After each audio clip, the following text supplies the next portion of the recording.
Assalamualaikum warahmatullahi wabarakatuh. Hai, jumpa lagi di channel SKB Bidan Online. Bagi yang belum subscribe, segera subscribe ya.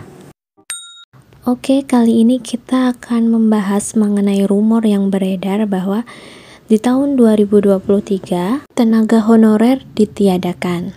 Nah, syarat pengangkatan jadi CPNS itu apa aja? Mari kita simak ke ulasan sebagai berikut ini. Sumber dari kompas.com, pemerintah mulai menghapus tenaga honorer di instansi pemerintah secara bertahap hingga tahun 2023.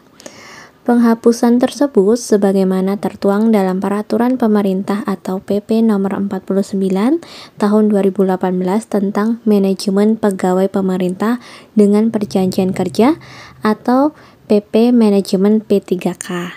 Diatur pada pasal 96, pegawai pemerintah dilarang mengangkat pegawai non-PNS atau tenaga honorer untuk mengisi jabatan ASN. Selanjutnya, tenaga honorer atau yang disebut dengan non-PNS, pegawai negeri sipil di instansi pemerintah melaksanakan tugas paling lama hingga tahun 2023. Jadi nanti untuk pegawai BLUD atau PTT atau tenaga honorer itu diwajibkan sudah berstatus menjadi P3K atau CPNS yang harus dilalui dengan seleksi ataupun tes seperti sebelum-sebelumnya. Dengan adanya ketentuan tersebut, maka kategori pekerja di instansi pemerintah pada tahun 2023 nanti hanya ada dua, yakni PNS dan P3K.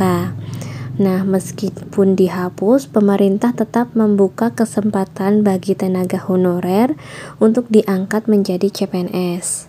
Lantas, bagaimana caranya? Mari kita simak ulasan sebagai berikut. Yang pertama, pengangkatan tenaga honorer tidak otomatis. PLT Kepala Biro Hukum, Komunikasi dan Informasi Publik Kementerian Pendayagunaan Aparatur Negara dan Reformasi Birokrasi dalam kurung Kemenpan RB, Muhammad Everest mengatakan tidak ada pengangkatan otomatis untuk tenaga honorer, melainkan tenaga honorer yang masih terdapat di instansi pemerintah harus mengikuti dan lulus seleksi calon aparatur sipil negara atau CASN. Ya, jadi semuanya itu harus melalui proses seleksi CPNS. Tidak ada yang instan seperti tahun-tahun dulu.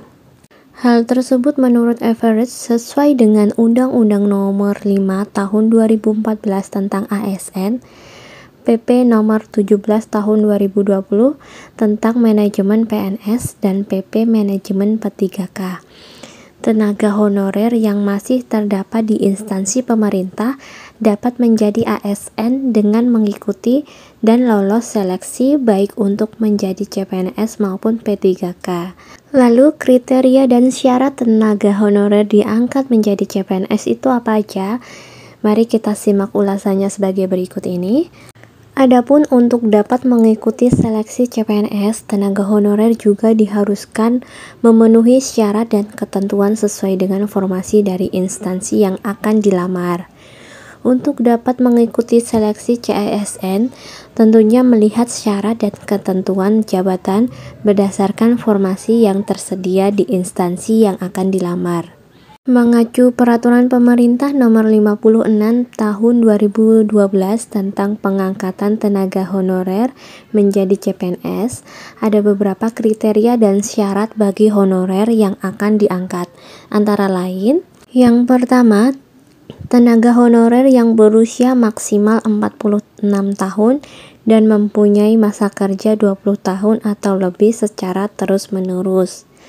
Tenaga honorer yang berusia maksimal 46 tahun dan mempunyai masa kerja 10 hingga 20 secara terus-menerus.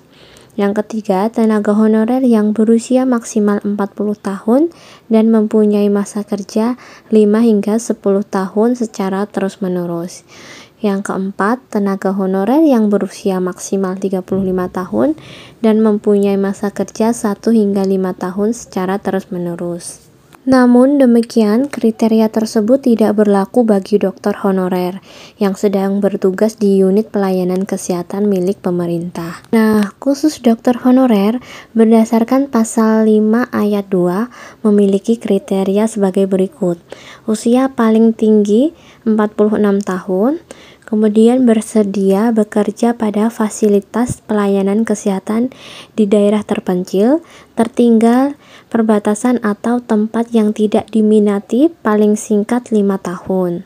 Ya, jadi itu syarat khusus bagi dokter honorer. Jika memenuhi kriteria tersebut, maka tenaga honorer akan diangkat menjadi CPNS setelah lulus serangkaian seleksi. Ya, jadi wajib ikut seleksi